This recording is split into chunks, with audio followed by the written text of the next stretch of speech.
because I like this.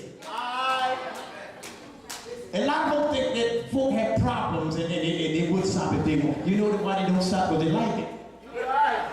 Folk smoke like smoking. Folk like that drinking like drinking. Folk that do marijuana, they like doing marijuana. I personally don't see why. I just don't see it. Because I never done it. I never got caught up in it. But you have to give up your passions and desire. When you think of the goodness of Jesus and all he done, let's not even look at the plan of salvation. I want you to think about the goodness of Jesus and all he done for you. When I say think about the goodness and all he done for you, I want you to say your name. When I think about the goodness and all I've done for Lewis, y'all ain't working with me. Y'all ain't working with me. I want you to hear what I say. When I say that, I want you to say your name. When I think of the goodness and all that he's done for Lewis. Come on. I remember one time I was doing asphalt and I was at the end of a curve. I didn't see nothing, neither did I hear anything. And I was about to take a step down from the curve. And the moment before I stepped, a tractor trailer went through. I never even seen it or heard it. It would have killed. I never even would have saw it. Now I want you to think in your life's journey some of the things that you went through. And you wondered, you think how good God was. That bullet that almost hit you. That knife that almost pierced you. My sister's a witness. It didn't almost, it pierced out. The bullet went through the house and went through her back, went through her heart, nipped the spleen, and she was almost gone. But she remembered prayer. She was at a party that she wasn't supposed to go to. And in the midst of the party dancing, somebody was outside shooting. It went through. And I think the first thing you said was Jesus. Say it one more time. When you're going through what you're going through, the first evil in the world is a Jesus. Oh my God. They don't believe that. They don't believe in God. They don't believe what God can do. But they say, oh my God. You know, something happened. Can't really credit. It was the goodness of God. And to build your house, you got to bulldozer. I'm going to make this thing short because, you know, I get tendencies. I get long every now and then. So I'm going to cut this thing short. So, what we use for the wood would be, and put it in the spiritual sense, and say, it's faith. Everything starts with faith. Yeah. Everything going to end with faith. You got to believe something. Yes, sir. Some folks say, well, I don't believe in God. I don't believe in the devil. I don't believe in heaven. And I don't believe in hell.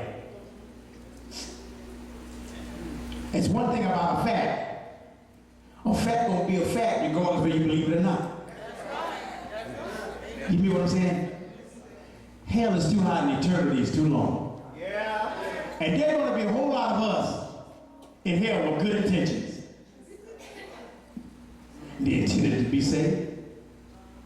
They intended to believe. But time ran out. What do you mean by time ran out?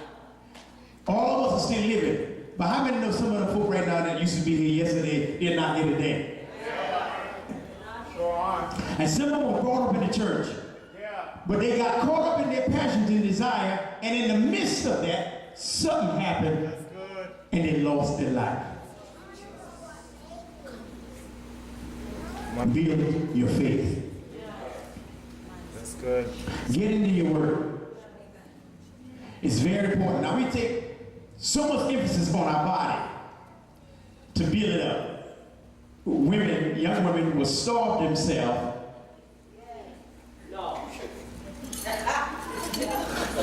And men. Since you said no. They've starved themselves trying to get their bodies looking like they used to look.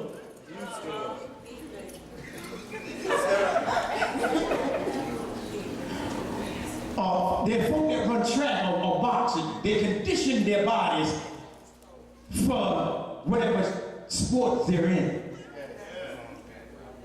No matter how hard the task is, if that coach tells them to run 300 laps, they're going to run those 300 laps. And all that Jesus asks for you is present your bodies a living sacrifice. And a holy living ain't never making yourself live long anyway. Because if you drink it, you get caught. See, if you smoke it, you get called cancer. If you drink it, your liver will go bad. You right. And if you out there going crazy, Keep it clean. crazy.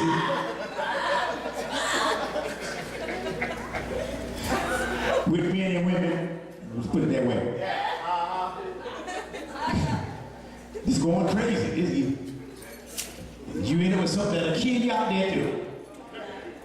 It's called AIDS. Yeah. It's real. You ain't gotta believe nothing I said. Keep on doing what you're doing. Yeah. Go on where you're going.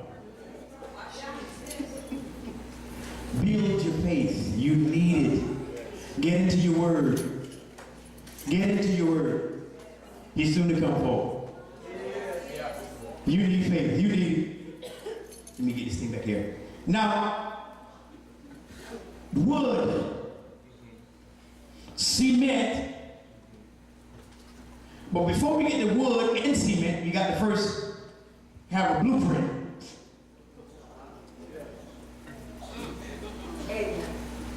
You can't build a house without a blueprint. You may throw something together, but I guarantee you when that inspection get in there, you ain't gonna pass. And we try to present our bodies any old kind of way to God and think we're gonna make heaven. It ain't gonna pass. He's a just God. Now you can pay some of these here contractors, pay them off and they pay us everything. Some of them, not all of them. But one thing about Jesus Christ, you ain't getting by with nothing. He know your number, and he don't dare you nothing you can't handle. When you be going through your trials and tribulations and everything, he said, "Well, this thing is cool. Can't do it. I just can't do it. I can't." God puts nothing no more on you than you can bear. And what you don't realize, your trials come to make you. It makes you stronger. It makes you wiser. Let me tell you how it makes you wiser. When you come in your trials and you're doing things, and things happen, but you learn not to do that the next time. Through these trials and tribulations, you learn what to do, and you'll definitely learn what not to do. How many's a witness? How many raise your hand you wish you had a witness? How many said some things you wish you hadn't said, but you said? How many of y'all done some things to some people you wish you hadn't done, but you done it? And sometimes some of the very folk that you did it to come back to your rescue. God is the best man on town. He used anyone. And when you're going through, I'm going to sit myself down. When you go into your trials and your tribulations, these things make you and it develop you, and you get stronger and stronger, then you become a testimony. Yes. And when you're going through, you're thinking that God that deserted you. He didn't forget all about you because of all the pressure that you're under. He ain't forgot you. He using you. Tennessee, God bless you and use you. Let me tell you how he bless you and use you. Who did what had it was an old man and one of his sons. Was it Jacob?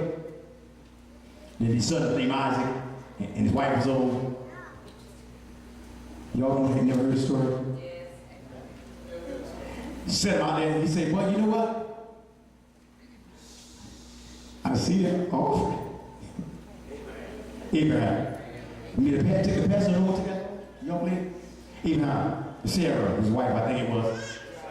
I see this and I see that. I don't see the sacrifice. He saw it, but he didn't see it. But at the end of the day, the Lord had a ram in the bush. But he saw, you know, the Lord saw his faith. He knew what he was going to do. I'm going to give you another example. Job. I'm going to say this, I'm going to sit myself down. Job lost this, and Job lost this, and Job lost the other. And when you're going through, you know, if I call it the Job mentality, God bragging on you. God told the devil, have you considered my servant, Essence?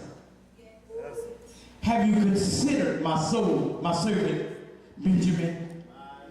Have you considered my servant, Gad? Have you considered my servant, Lewis? Have you considered my servant, Andre? He was bragging on you. He knew you was going to make it. You might didn't see it, but he knew that you could make it. So when you're going through, you say, God's bragging on me. God's bragging on me. He's bragging on me. Everybody say it. I saw it, but I didn't see it. So now, after hearing the words I said tonight, and maybe there's someone, you know, see God, but they really haven't saw it by making a step. Now is his opportunity. Praise Jesus. Now is your opportunity to step out. Yeah. Those who don't know him in the part of the sins, now is your opportunity to come. You may say within your mind that, you know what, I ain't ready for this. You ain't ready for hell, but you make yourself irrelevant when you don't know Christ. So now while you have your life, health, and your strength, make that step tonight. Will you come? Will you come unto him? Or will you crucify him all over again and say, I know you died for me. But you know, I can't do it. I can't see myself doing the same thing. Make that step. Is there one? I'm pleading to you. Lord said, if you hear my voice, harden not your heart. I remember when I came to Christ and I gave my life to Christ, that day wasn't my deciding point to me. But I was afraid not to go up there. I got scared that perhaps maybe when I leave this service, I might get killed. So I leaped out of faith and I walked myself on down there. And here I am today. So everyone, I'm gonna count to 3. Time I count to 3, be not up in there, I'm just gonna give up. 1.